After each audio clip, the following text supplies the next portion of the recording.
السلام علیکم viewers, welcome to Mawra's learning hub. امید کرتی ہوں آپ سب خیریت سے ہوں گے۔ آج ہم بات کرنے والے ہیں اصطلاحات کے تراجم پر۔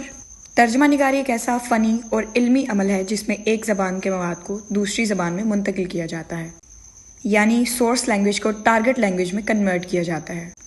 اہم اصطلاحات میں لفظی ترجمہ، بامحاورہ ترجمہ اور تہذیبی انتقال شامل ہیں۔ اس عمل میں اصل متن کی روح، مفہوم اور ثقافتی رنگ کو برقرار رکھنا مترجم کی مہارت ہے۔ اب بات کر لیتے ہیں ترجمہ کی اہم اور کلیدی اصطلاحات پر۔ تو سب سے پہلے ہے ماخذ زبان یعنی سورس لینگویج۔ یہ وہ زبان ہوتی ہے جس میں ترجمہ کیا جا رہا ہو۔ اس کے بعد آ جاتی ہے ہدف زبان یعنی ٹارگٹ لینگویج، وہ زبان جس میں ترجمہ کیا جا رہا ہوتا ہے، یعنی جس زبان سے ترجمہ ہوگا وہ زبان سورس لینگویج یعنی ماخذ زبان ہوگی، اور جس زبان میں ترجمہ ہوگا اسے ہدف زبان یا ٹارگٹ لینگویج کہیں گے۔ اس کے بعد تیسرا پوائنٹ ہے لفظی ترجمہ۔ اس میں اصل متن کے ہر لفظ کا متبادل لفظ دوسری زبان میں استعمال کیا جاتا ہے۔ اس کے بعد آ جاتا ہے بامحاورہ ترجمہ۔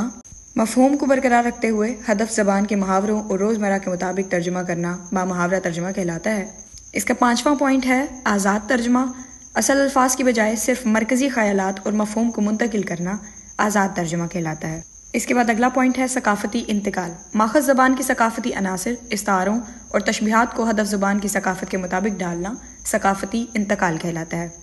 اس کے بعد اگلا پوائنٹ ہے اصل متن یعنی سورس ٹیکسٹ۔ یہ وہ تحریر ہوتی ہے جس کا ترجمہ کیا جا رہا ہوتا ہے۔ اس کا آٹھواں پوائنٹ ہے ہدف متن یعنی ٹارگٹ ٹیکسٹ۔ جو ترجمہ شدہ تحریر ہوتی ہے اس کو ہدف متن یا ٹارگٹ ٹیکسٹ کہا جاتا ہے، اور ترجمہ کرنے والے شخص کو مترجم کہا جاتا ہے، اور انگریزی زبان میں اس کے لیے ٹرانسلیٹر کا لفظ استعمال ہوتا ہے۔ اس کے بعد پوائنٹ ہے علمی ترجمہ۔ علمی ترجمہ سائنسی یا تکنیکی مواد کا ترجمہ ہو سکتا ہے جس میں یکسانیت یعنی کنسسٹنسی بہت ضروری ہے۔ علمی ترجمہ میں ترجمہ ہم سائنسی بنیاد اور پیرائے پر مکمل طور پر کرتے ہیں۔